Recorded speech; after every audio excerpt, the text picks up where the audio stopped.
Welcome to the Magical Overthinkers podcast, a show for thought spiralers, exploring the subjects we can't stop overthinking about, from burnout to imposter syndrome. If you can relate to the feeling that despite living in the information age, the world only seems to be making less sense, if you can connect to the idea that for some mysterious reason, it just feels especially hard to exist as a human in the world right now, then you're in the right place. This podcast is here to help us think less about the things that don't matter and more about the things that do. I'm your host, Amanda Montell. Today, as a special Halloween episode, we're overthinking about death, specifically death in the digital age, through the eyes of today's very special guest, writer and author of the memoir Grief is for People, Sloane Crosley.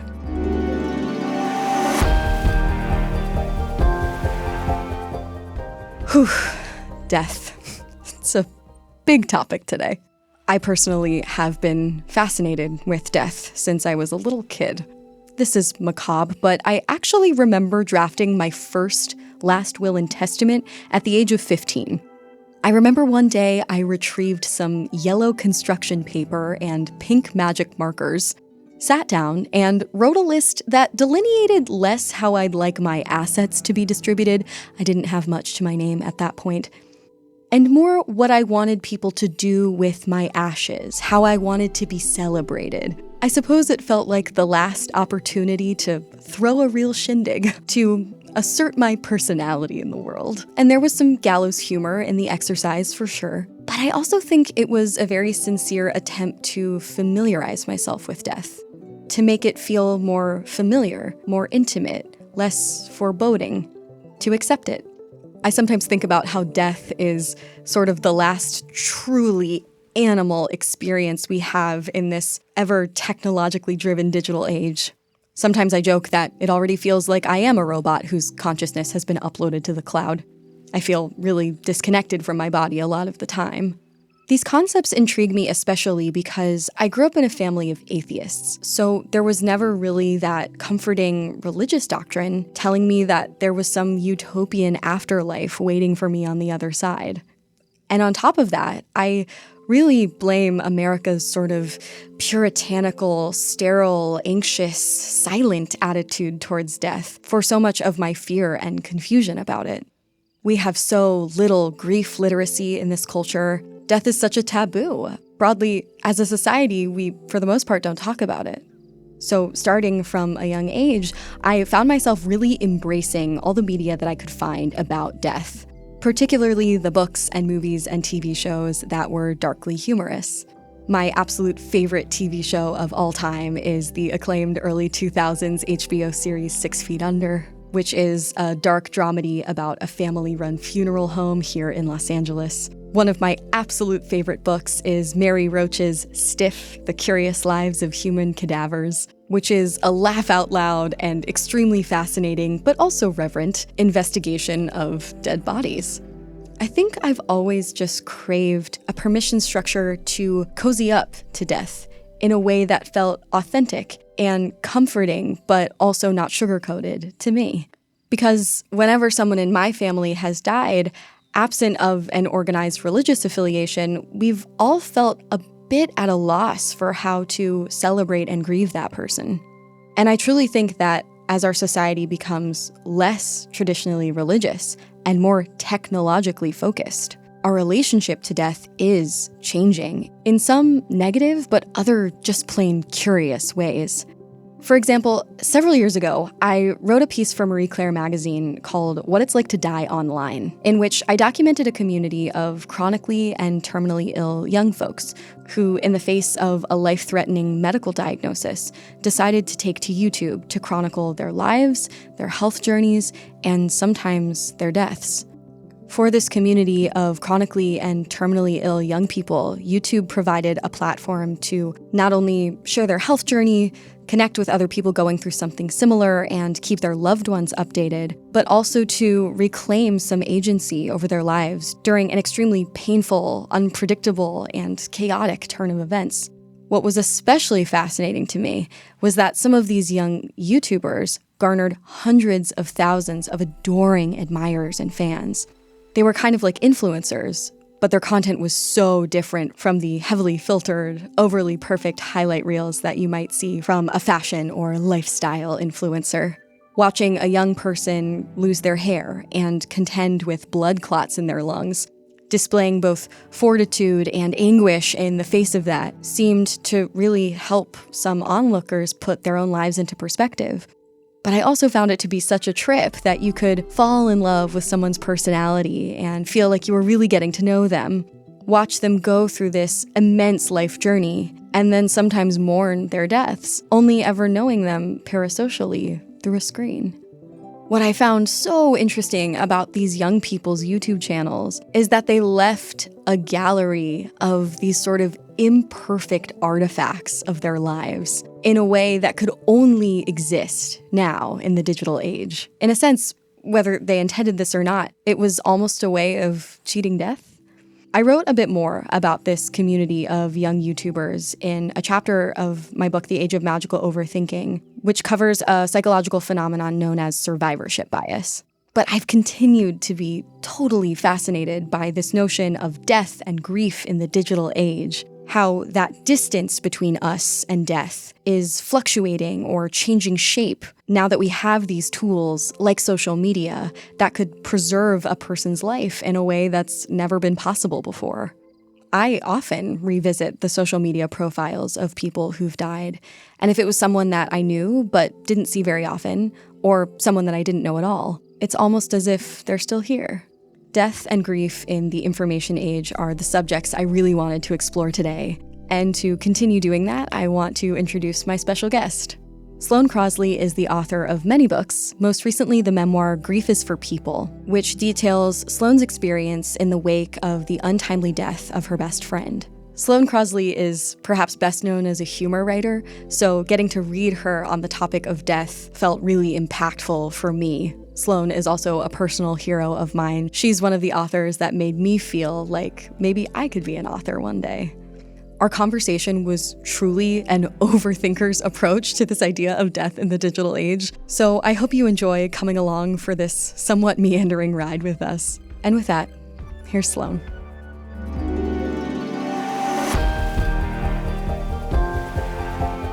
First off, thank you so much for joining the podcast. This is a show for overthinkers, so I'm going to lead with the first question that I pose to all of my podcast guests here, which is simply, or maybe not so simply, what is an irrational thought spiral that's been living rent-free in your head lately? Oh, wow. You know, it's funny. I go to therapy to avoid irrational thought spirals. I mean, if it's a societal paranoia, anything involving the environment is usually that for me. I actually worked briefly on a show that was about the environment. I went out to LA and was in a writer's room for a while, and we had these experts come and talk to us. And something that one of them said was that, you know, when scientists and climate change experts appear in media and they say things are likely to happen or a certain percentage, it's because that's how they speak, because they don't speak in hyperbole. So the rest of us use the same language in that sort of Dumb and Dumber fashion, like, so you're saying there's a chance, you know, and we'd find the loophole to slip through. So when a scientist says there is a 75% chance that this is going to happen, the rest of us here, well, I suppose there's an outside chance it won't. And they can't, or they're screaming inside, absolutely it will. We just don't use numbers like that. Let's say if the bats that, you know, we often associate with disease, if the bats go, we very much need the bats, because then the mosquitoes can, speaking of living rent free, take over the world, and then we all die instantly when the mosquitoes take over the world. Or when there's climate change migration, we all die. Or when a glacier the size of Manhattan dangles and calves off of the North Pole and triggers earthquakes under the ocean. Lots of fun, cool stuff like that, which I will stop answering your question, but in a way your question lends itself to a long hyperbolic answer because it's about something you can't get out of your head. Oh, absolutely. No, you answered that question perfectly. Anyway, How fun. Should we go back to just normal death? Just like average death might have been a little more palatable than what I just said. Yes, back to the comparatively quaint notion of average death. First, I want to say I loved your book. I Thank you. slurped it up. Maybe that's not the most appropriate way of phrasing that, but we will talk about gallows humor later. I want to lead with this question. You say early in your memoir, and this is a sentiment that lives rent-free in my head, that humans are the only species that experiences denial. I really felt that. I feel like as a species, we are always trying to cheat death, reckon with death, negotiate with it. And I'm curious for your thoughts on how these attempts at cheating death are different now in the information age. Like, what about living in this particular time in history has changed that experience? Well, I imagine it's made it exponentially worse and also given us this false hope at the same time. So everybody knows if something's wrong with you and you go and you Google what's wrong with you, like WebMD or anybody will say, I'm sorry that you sprained your ankle. It looks like you have cancer. It's like all roads lead to the hospital. Yes. So in a way, it's sort of taken this kind of stratosphere of death that circles the earth and like shrunk it and hugged it close to us. So it just feels closer, like we can touch the ceiling and there it is. But in another way, there's all these like tips and tricks for how to prolong your life. And some of them are probably legitimate, like eat more blueberries and salmon, try getting up from the desk, see what that might be like. And then some of them are a little scary, like cryogenically freeze your head and ingest a metric ton of colloidal silver and just like, let's just roll the dice. But I think that there's a history of that though, right? Because I think way before the internet, we were taught about like the cave people and how, well, the life expectancy for, I'm just going to say like an Australopithecine or whatever that stage was like, you're an old man at 30, right? Like if you live to 30, it means that somehow you have coincidentally not run into the saber-toothed tiger or like the toothache that would kill you, And so I think there's this idea that like we will perpetually keep living longer because that's how the trajectory has happened, and like, our great grandparents had a shorter life expectancy than our current grandparents and so forth and so forth. But I imagine we're hitting a wall. I should maybe identify myself as not a scientist or a doctor or a biologist, only on podcasts. I don't know, but it just seemed like at a certain point, actually, we're not all going to live past 100.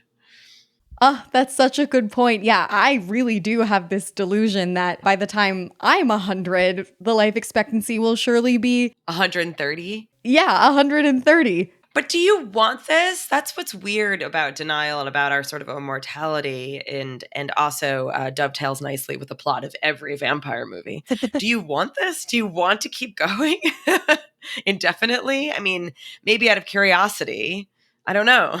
Yeah, because sometimes I feel like, and this sounds terrible and I'm not even sure I mean it in earnest, but sometimes I do have this feeling of like, oh God, am I really only 32? Like, how can that be? Like, God.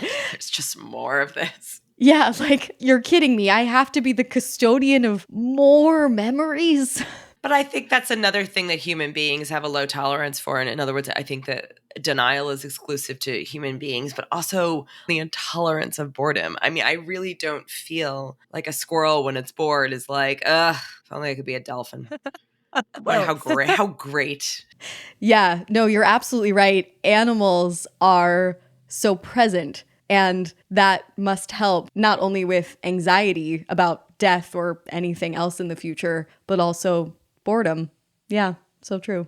Okay, so your book, for those who haven't read it, is kind of, I don't want to say an ode, but I think a really, really beautiful tribute to this dear friend of yours who died by suicide. And you say in the book that upon hearing the news of his death, you immediately tried to pretend that it was old news or that this was information that you already knew. And these two exercises were coping mechanisms. You detail several of these same sort of superstitions you mentioned in the book, that you threw away the dress that you were wearing the last night that you two had dinner. You Googled the word Russell, expecting to see photos of just him. I have done similar things in the wake of grief. So I'm wondering, in the aftermath of Russell's death, what was the sort of most irrational thing that you did in an attempt to cope, unconsciously or consciously? And did any of that magical thinking actually help? Well, it's more of an elegy, I think, than an ode. Mm. I think in terms of crazy behavior, it wasn't any one thing. It was that I truly felt, and if I'm honest, a tiny part of me still feels, and it's still something I try to work through. I think the entire book is the craziest thing I did, because I really, Mm. there's a line in it where I mentioned something about storytelling. There's a sort of storytelling theme in the book. And I say something like, who would know better than you, meaning myself, who would know better than you that you truly believe that if you write the best story that you can, he will hear you. And I think that is the craziest act, is the book itself, not anything that's really described in the book. Although there is some like crazy hostility. I probably wouldn't behave the way I behave then now. At some point, like a guy in a city bike rolls by and like kind of brushes my wrist, which granted has never happened before or since. I've never been touched by a city bike, you know?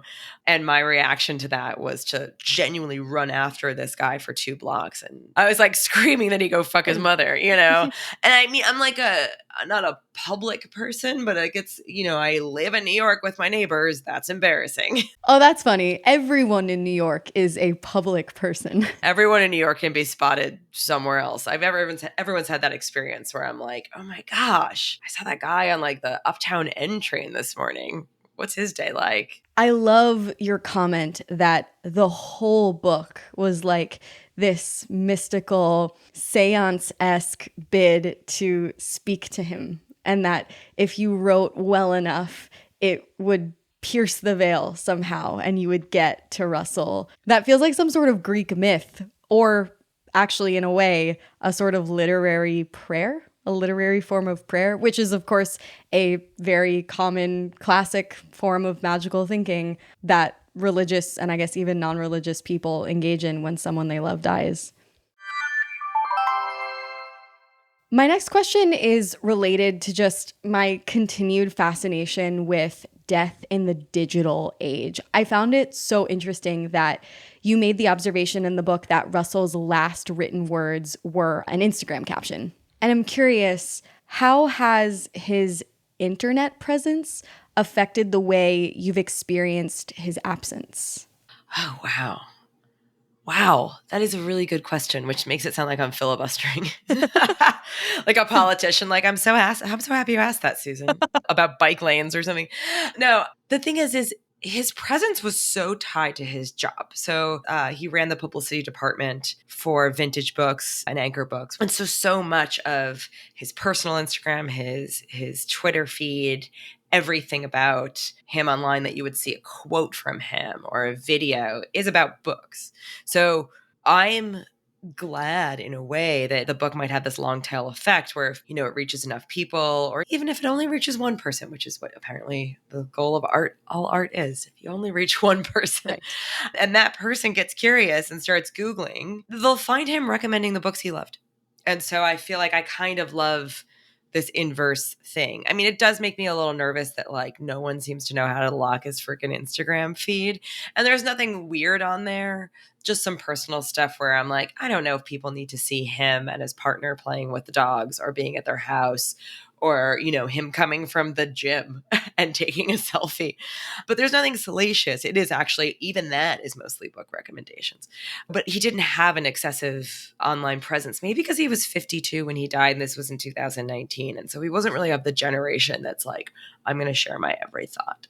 I actually also talk about in the book where every once in a while to hear his voice, I'll look up a video of him. But the truth is that the videos that are online are like him introducing an author at Comic-Con or some C-SPAN event or some like PEN America award. And so they're him, but there's an extra layer of them not really being him because they're so formal. It's not like a selfie situation. So I actually It's unfortunate that I don't have more of him in that way that the internet can provide. Like, in other words, if God forbid, knock on wood, either of us are hit by an exploding manhole cover tomorrow, I think that you and I will both have more of a digital footprint or, just some sort of things that people can look up. This very interview is very meta, but Russell doesn't really have that. It is a very meta thought. And I also feel sort of personally dissonant about it because in one way, it's probably lovely for him, whatever that means, because he's entitled to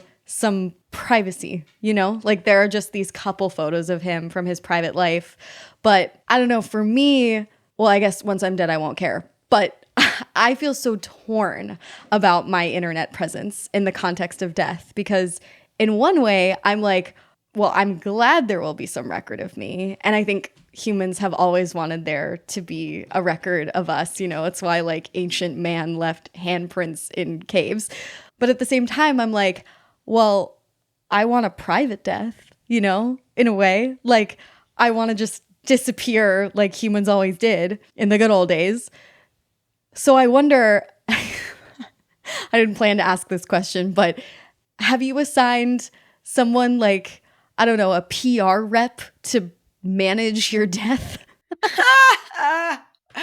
That'd be hilarious if I had done that, but like not a will, just a PR person. I mean, actually, honestly, frankly, that I think I'm describing Prince's death, where they're like, we don't know what's going on. The estate's all over the place, but the PR rep is there. No, not at all. I mean, I think the thing is yes, I guess in that sense, it's out of your hands. I wonder if the vanity will persist until the dying day. And I'm like, oh man, people are going to use photos that they're like, she's so happy. I'm like, but she's got a receding gum. I don't know. But, from some angle I don't like, which actually was a huge concern. The answer to your question is just a short answer is no. But the long answer as it pertains to Russell is like, New York Magazine ran this excerpt of the book and they asked for these photos of him.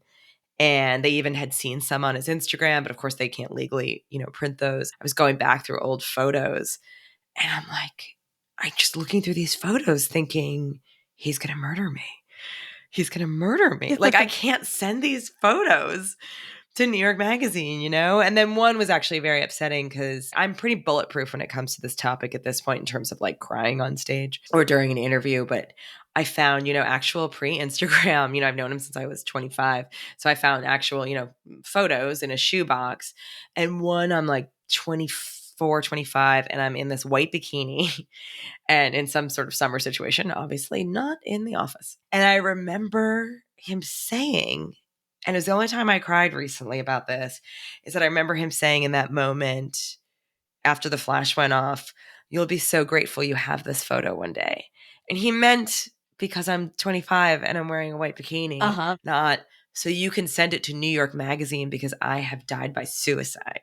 And I just cried so hard as if it had happened yesterday. Like it had been a really long time since that sort of uncontrollable crying where you actually really, at a certain point, you let it all out and you would very much like to stop.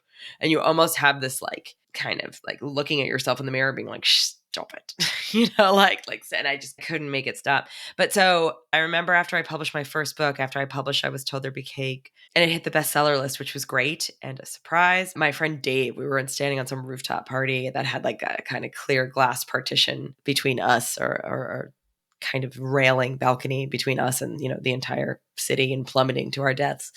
And it was a little bit of an optical illusion and kind of scary. And he was like, what's funny? He's like, now if you fell, you'd get an obituary. I'm like, wow, that's vaguely threatening. I'm going to go get a Negroni. But yeah, so it was a weird kind of thing to think that part of the whole reason I wrote the book is because it's such a tribute in a way to people who work behind the scenes in the arts, which is a person who I was for a very long time before I sort of crossed over to that version of the other side.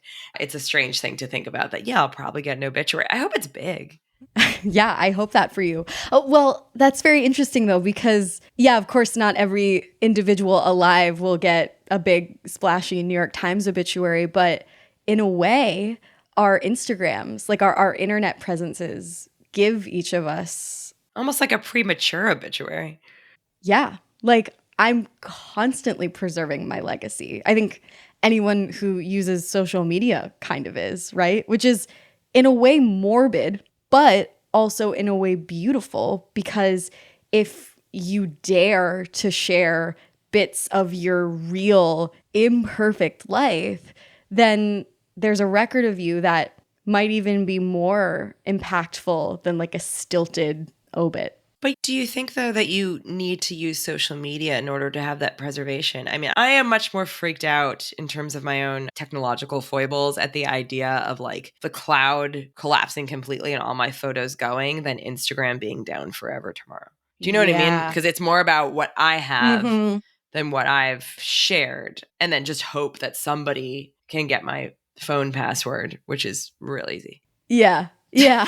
I sometimes secretly fantasize about that happening. Wait, which, the Instagram thing, or like all your photos are gone? All your photos are gone. Because I guess I have a sort of delusional nostalgia for a time before iPhones when, like, okay, the only photos exist of my grandma are ones where she looks amazing because she dressed up for a party and there was a Polaroid camera there, or she went and she got her portrait done. And I do try to take Polaroids and stuff like that sometimes because, in a way, I don't want to feel reliant on the digital artifacts. Like, I feel like they're worthless somehow. Does that make sense? I don't know if that makes sense. No, it makes total sense. But it's also the MO of the day, which is in a way a gift. I'm sure if, Vermeer could have painted 7 paintings a day, he would have, especially him.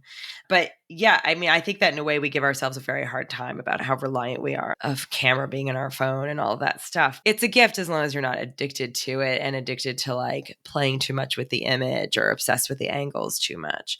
But at the same time, like, your grandmother would never have allowed herself to be photographed, period, without probably makeup and a hat. The same thing with my grandma. I mean, I feel like some casual shots that I value very much are sort of candids of her cooking in a tiny galley kitchen somewhere on the Lower East Side, but like there are very few of them. So we're obviously chortling a fair bit here about death and grief, and your book is very funny. Of course it is. It's you. I laugh so many times. I actually want to read one moment, which I feel like encapsulates the kind of humor in this book. I copied and pasted it here. At one point you say, "Now that Russell is dead, I can label this state of perpetual vigilance as I could not before. Rather, a professional can. What I'm experiencing is post-traumatic stress disorder. PTSD employs a math opposite to that of denial. Instead of your brain convincing itself that nothing has happened, it convinces itself everything has and is still happening, which could explain why I start doing head counts, calling up everyone I've ever known who's been depressed to see if they're okay. Half my friends are writers. The other half work with writers. This takes days." I just like absolutely love moments like that, which are dark but truly so funny. And I don't know what I would do without gallows humor. I do admittedly sometimes go too far with it. I write and speak humorously about cults and delusion and so many macabre subjects. It's a fine line. And very well about those things. Oh, well, that's nice. But I'm curious because this book is a bit darker than others that you've written in the past, but still feels so you. And I'm wondering about the role of gallows humor in your own writing and coping. Oh, man.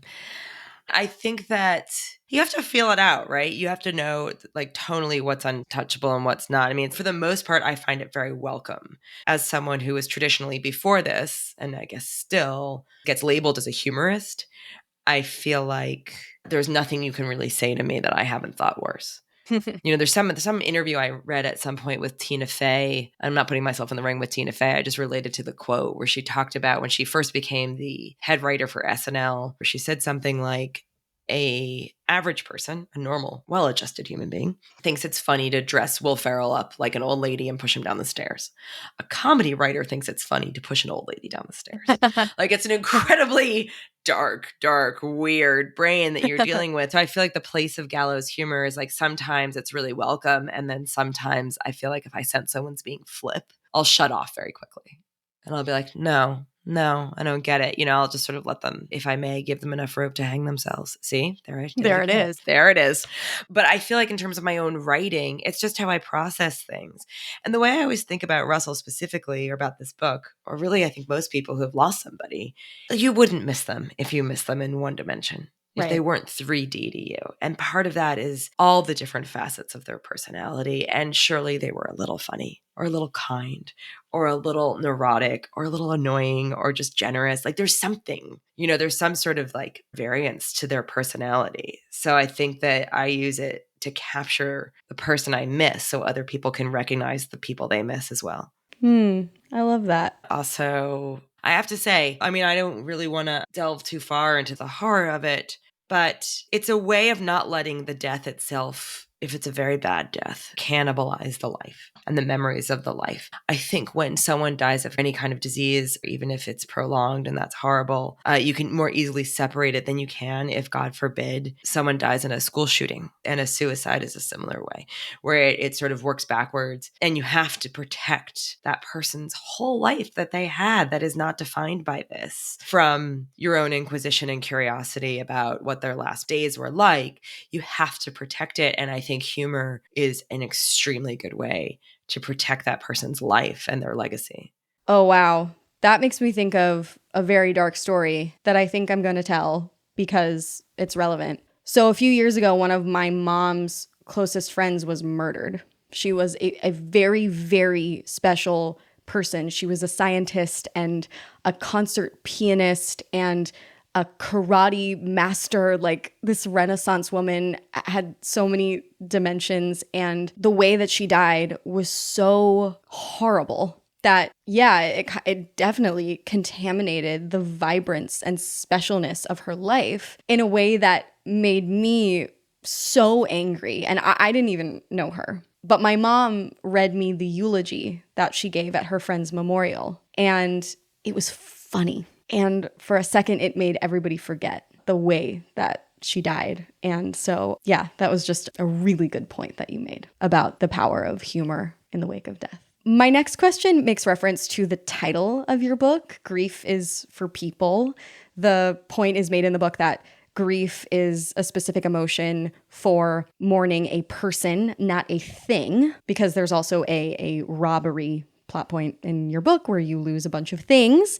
Grief does not apply to that experience. Anyway, we're talking about death in this current time in history. How do you think that modern consumerism, being too obsessed with things, anthropomorphizing things, skews our perception of actual human loss during this ever consumerist era?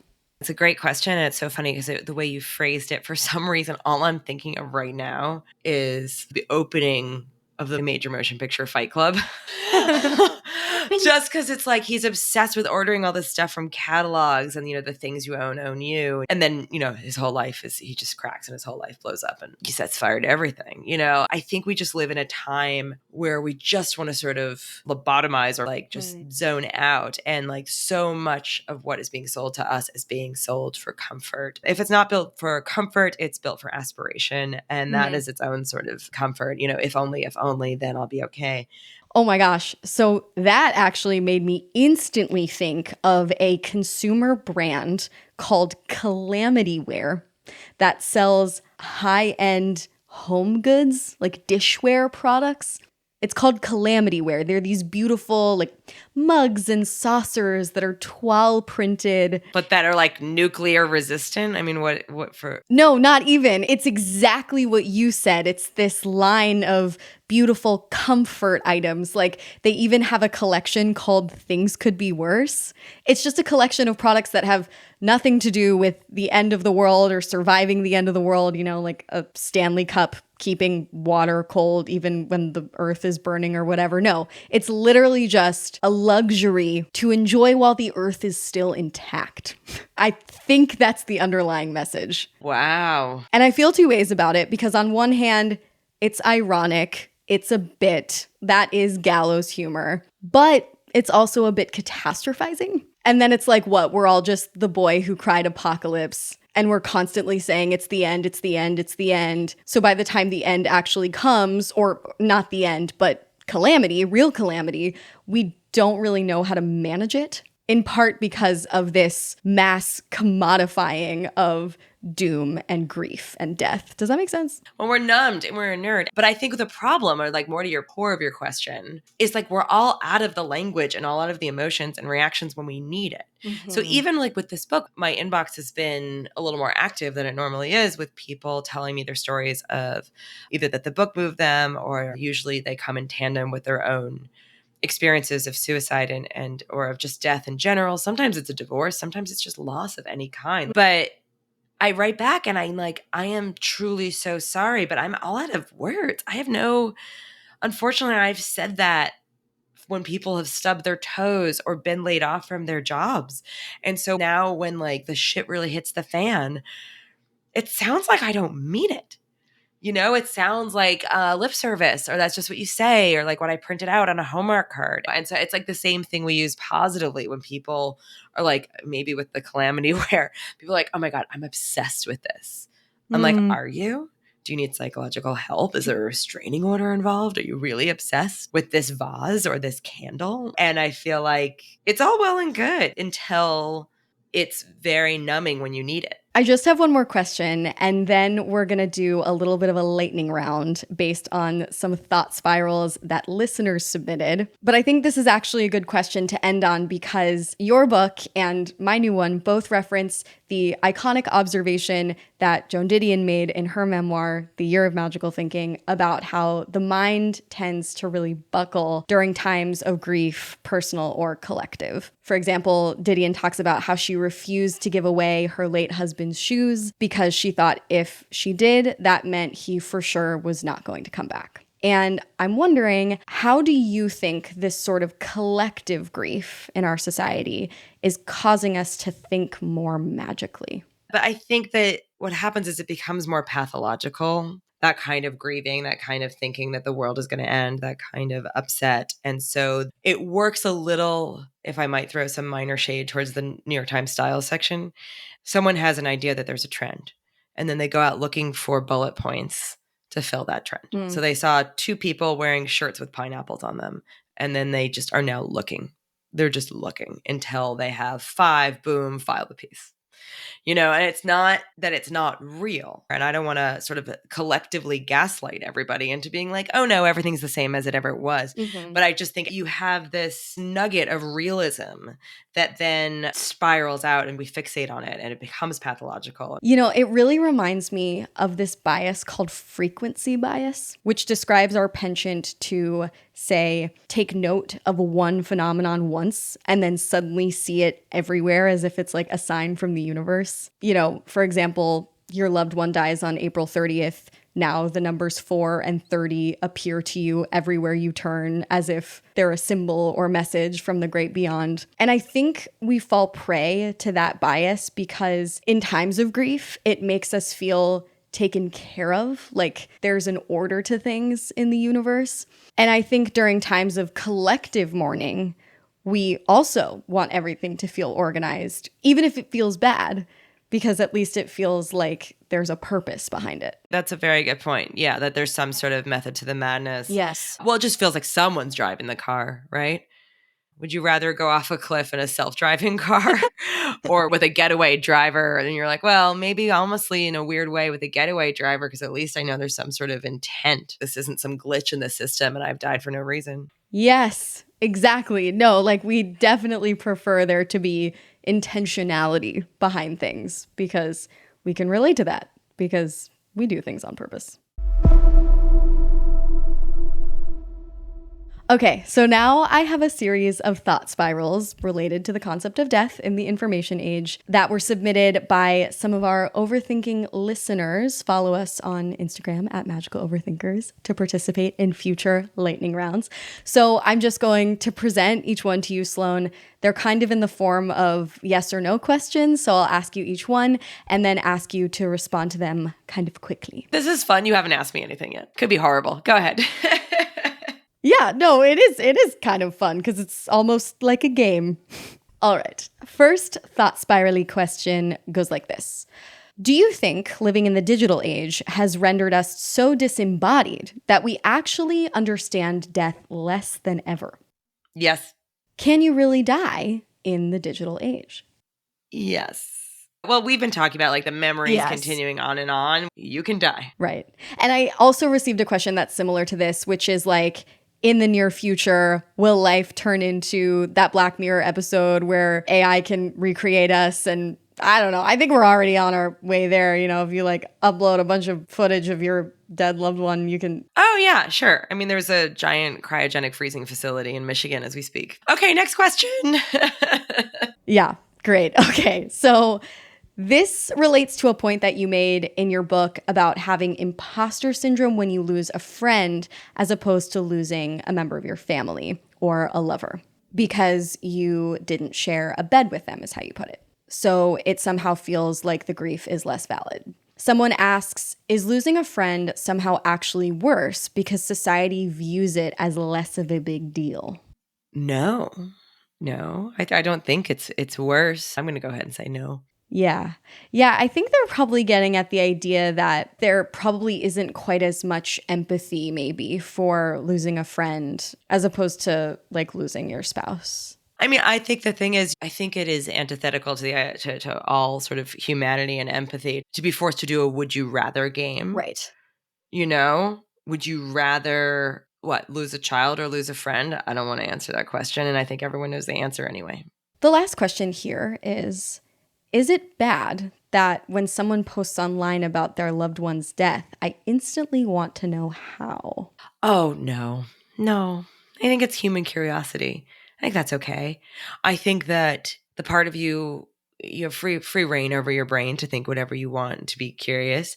I think if you DM them and say, how, when, send me a photo, you're crossing over into bad person territory, but don't do that. Yeah, that's a great piece of advice. Don't do that.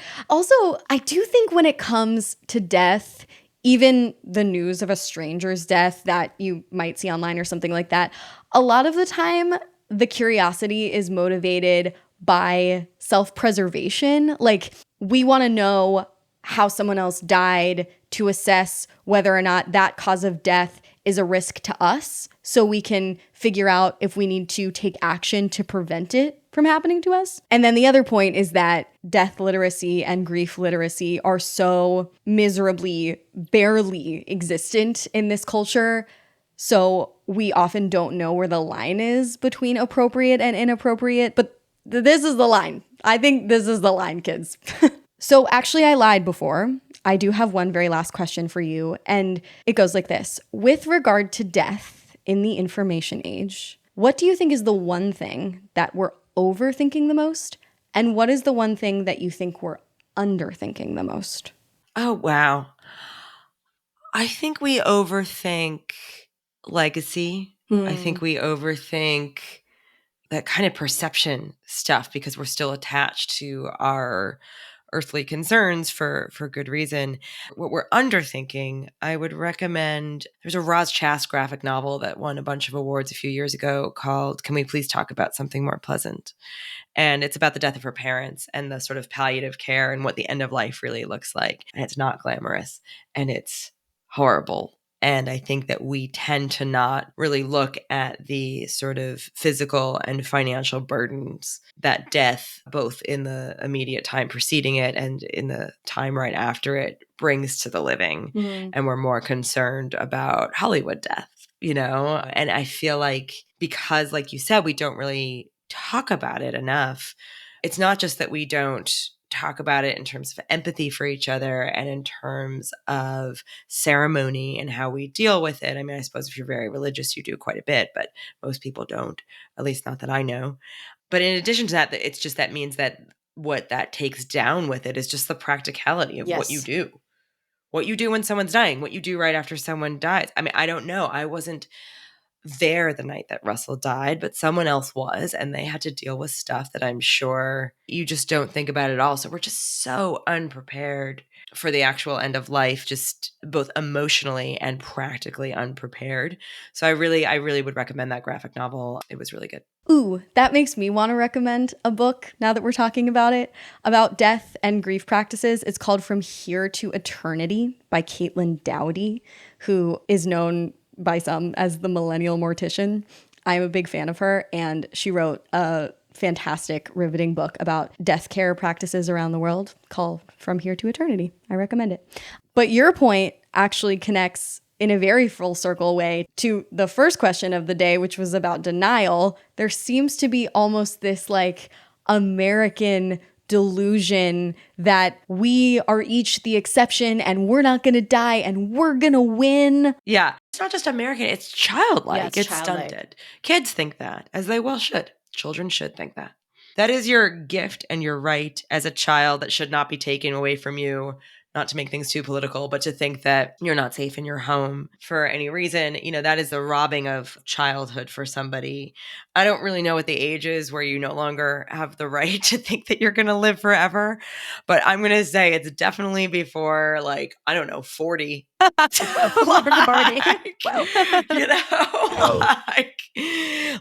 Wake up. I know this is strange, but I think you'll get this. Maybe more than most. It doesn't have to be morbid. Conversations about death do not have to be morbid or macabre. They're part of the thing. Well, thank you so much for joining me for this conversation. I really appreciate it. Oh, you're welcome. Thank you for having me. And may I please ask that you let listeners know where they can find your book and anything else that you're working on? I'd be so glad. Bookshop.com is a great place because then it can go to any local indie bookseller. It's a great place. Your local indie bookstore. Amazon is great. No one will come and hunt you down and kill you if it's the same place where you get sponges. But really, your local indie bookseller is the best place to get it. I mean, libraries carry it as well. But yes, I would say your local indie bookseller or Barnes & Noble or Amazon are the places to get it. Lovely. Thank you so much again.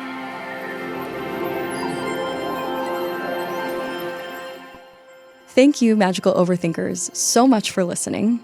Now's the point in the episode where I share a little tidbit of evidence-based advice for how we overthinkers can get out of our own heads this week.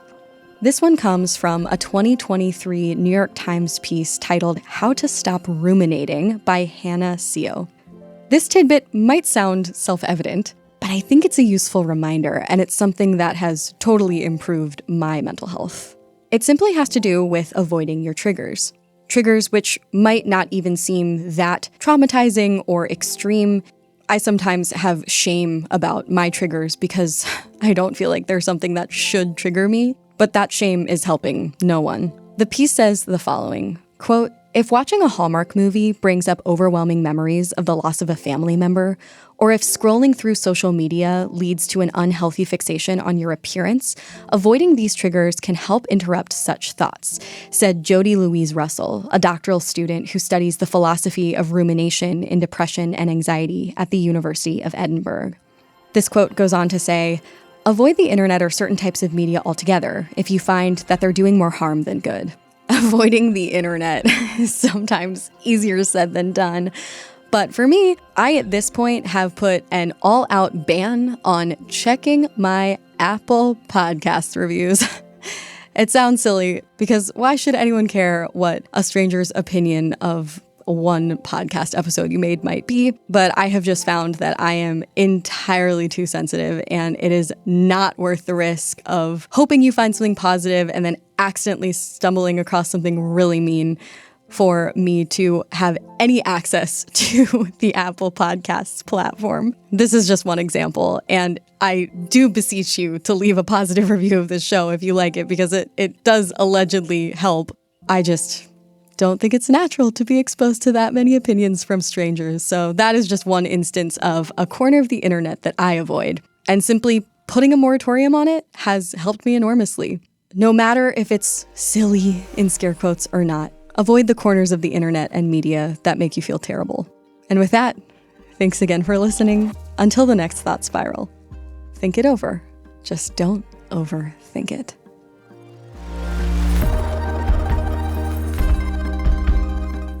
Magical Overthinkers was created and hosted by Amanda Montell and edited by Jordan Moore of The Pod Cabin. Our theme music is by Casey Kolb. Thank you to our magical manager, Katie Epperson, coordinator, Reese Oliver, and Network Studio 71. Be sure to follow the pod on Instagram at Magical Overthinkers. We're also on YouTube, link in show notes, and ad-free episodes as well as behind-the-scenes extras are available on the Magical Overthinkers Substack at amandamontell.substack.com.